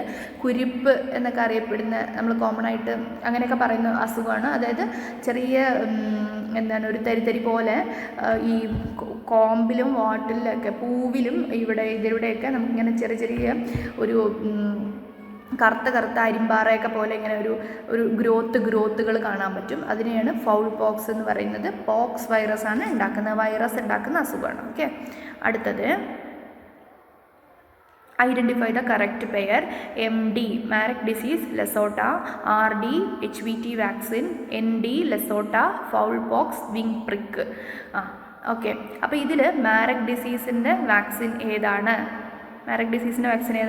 HPT വാക്സിനാണ്. അപ്പോൾ അത് തെറ്റാണ്, first option. RD Ranikhet ഡിസീസിന് HPT vaccine കൊടുത്തിരിക്കുന്നു, അപ്പോൾ അതും തെറ്റാണ്. ND ന്യൂകാസിൽ ഡിസീസിന് F1ഉം ലെസോട്ടയാണ് കൊടുക്കുന്നത്, അപ്പോൾ അത് ശരിയായിട്ടുള്ള ഓപ്ഷനാണ്. ഓക്കെ, അപ്പോൾ അത് C നിങ്ങൾക്ക് അറിയായിരിക്കും, പക്ഷേ C മാത്രമായിട്ടുള്ള ഓപ്ഷൻ ഇല്ല. അപ്പം D ആൻഡ് C എന്നുള്ള ഓപ്ഷനാണ് ഉള്ളത്. അപ്പം D. അപ്പം ഇതിൻ്റെ കൂടെ തന്നെ ഫൗൾ പോക്സ് ചേർത്ത് പഠിക്കാൻ വേണ്ടിയാണ് ഇട്ടിരിക്കുന്നത്. ഫൗൾ പോക്സ് ഇപ്പോൾ എന്താണെന്ന് ഞാൻ പറഞ്ഞു, അതിന് വാക്സിൻ ഉണ്ട്. അത് വിങ് പ്രിക്ക് മെത്തേഡിലാണ് കൊടുക്കുന്നത്. അതായത് കോഴിയുടെ വിങ് മീൻസ് ചിറകിൻ്റെ അടിയിൽ പ്രിക്ക് ചെയ്യും, ഒരു കുത്ത്, അതായത് ഒരു സൂചി പോലത്തെ ഒരു സാധനത്തിൻ്റെ മുകളിൽ ഇങ്ങനെ മരുന്നാക്കിയിട്ട് ഇങ്ങനെ കുത്തുകയാണ് ചെയ്യുന്നത്. വിങ് പ്രിക്ക് മെത്തേഡ് ചോദിച്ചാൽ അത് ഫൗൾ പോക്സ് ആണ്. ഓക്കെ, അപ്പോൾ അതാണ് ആൻസർ. അടുത്തത് postmortem findings of IBD includes the following except. ഇതിൽ IBDയുടെ പോസ്റ്റ്മോർട്ടം ലീഷൻ അല്ലാത്തത് ഏത്? പെക്ടോറൽ മസിൽ ഹെമറേജ് ഉണ്ട്, പ്രോവെൻട്രിക്കുലാർ ഹെമറേജ്, പ്രോവെൻട്രിക്കുലാർ ഗിസാർഡ് ജംഗ്ഷൻ ഹെമറേജ്, തൈ മസിൽ ഹെമറേജ്. അപ്പോൾ നിങ്ങൾക്ക് ഇതിൽ B ആണോ C ആണോ ഇതിലില്ലാത്തത് എന്ന് കൺഫ്യൂഷൻ വരാം എക്സാമിന് ചെല്ലുമ്പോൾ. അപ്പോൾ അതിൽ ഇപ്പോൾ തന്നെ പഠിച്ചോളൂ. പിന്നെ ജംഗ്ഷനിൽ ഹെമറേജ് ഉള്ളത്, പിന്നെ IBDക്ക് ജംഗ്ഷനിൽ ഹെമറേജ് ഉണ്ട്. പ്രോവെൻട്രിക്കുലാർ ഹെമറേജ് ആണ് അതിൽ ഇല്ലാത്ത ആൻസർ. അപ്പം D ആണ് ആൻസർ. ഓക്കെ, അടുത്തത് shuttle program is associated with. Shuttle program ഞാനിപ്പോൾ പറഞ്ഞിട്ടേ ഉള്ളൂ. എന്താണ് ഷട്ടിൽ പ്രോഗ്രാം? അതായത് ഫീഡിൻ്റെ അകത്ത് ഡിഫറെൻ്റ് ആയിട്ടുള്ള ആൻറ്റികോക്സിഡിയൻസ്, അതായത് പ്രീ സ്റ്റാർട്ടറിലും ഫിനിഷറിലൊക്കെ ഡിഫറെൻറ്റ് ആൻറ്റികോക്സിഡിയൻസ് ചേർക്കുന്നതിനെയാണ് ഷട്ടിൽ പ്രോഗ്രാം എന്ന് പറയുന്നത്. എന്തിനാണ് ചെയ്യുന്നത്? ഡ്രഗ് റെസിസ്റ്റൻസ് ഒഴിവാക്കാൻ വേണ്ടിയാണ് ചെയ്യുന്നത്. അത് എന്തുമായിട്ട് ബന്ധപ്പെട്ടിരിക്കുന്നു? കോക്സിഡിയോസിസുമായിട്ട് ബന്ധപ്പെട്ടിരിക്കുന്നു. ഓക്കെ, അടുത്തത് which of the following pairs are incorrectly paired? Avian influenza, zoonotic. ശരിയല്ലേ? ശരിയാണ്. സാൽമണലോസിസ് ഫുഡ് പോയ്സണിങ് ഉണ്ടാക്കുന്നുണ്ട്. ഇനി അടുത്തത് IBD, immuno stimulation. Bursa immunity ആയിട്ട് ബന്ധപ്പെട്ട് എന്തോ ഒന്ന് പറഞ്ഞിരുന്നു. എന്താണ് പറഞ്ഞത്? ഇമ്മ്യൂണിറ്റി സ്റ്റിമുലേറ്റ് ചെയ്യുമെന്നാണോ? അല്ല, ഇമ്മ്യൂണോ സപ്രഷനാണ് പറഞ്ഞത്. അപ്പോൾ അത് തെറ്റായിട്ടുള്ള ഓപ്ഷനാണ്. Marek disease, day old vaccine. ഞാൻ ഓർക്കാൻ വേണ്ടി പറയുന്നു, മാരക അസുഖമാണ്, തിരിച്ച് അന്ന് തന്നെ വാക്സിൻ എടുക്കും, ഡേ ഓൾഡ് വാക്സിൻ. അപ്പോൾ ഇതിൽ തെറ്റായ പേരാണ് ചോദിച്ചിരിക്കുന്ന ആൻസർ C ആണ്. ഓക്കെ, അപ്പോൾ നമ്മൾ ഈ ഡിസീസും അതുമായിട്ട് ബന്ധപ്പെട്ട കാര്യങ്ങളും ഏകദേശം പറഞ്ഞു എന്ന് വിചാരിക്കുന്നു. എന്തെങ്കിലുമൊക്കെ ഡൗട്ടുള്ള ആൾക്കാർ ചോദിക്കുക. നിങ്ങളും ഈ പറഞ്ഞ പോലെ ഈ കാണിച്ച ക്വസ്റ്റ്യൻസ് പോലെ സ്വന്തമായിട്ട് ക്വസ്റ്റ്യൻസ് പ്രിപ്പയർ ചെയ്ത് പ്രാക്ടീസ് ചെയ്യുക. എങ്ങനെയൊക്കെ ഒരു ഭാഗം വായിക്കുമ്പോൾ എങ്ങനെയൊക്കെ ക്വസ്റ്റ്യൻ വരാമെന്ന് ഓർക്കുക. ഓക്കെ, എങ്കിലൊക്കെ നമുക്ക് എക്സാമിന് നന്നായിട്ട് പെർഫോം ചെയ്യാൻ കഴിയുള്ളൂ. Okay, all the best. എല്ലാവർക്കും all the best. Thank U.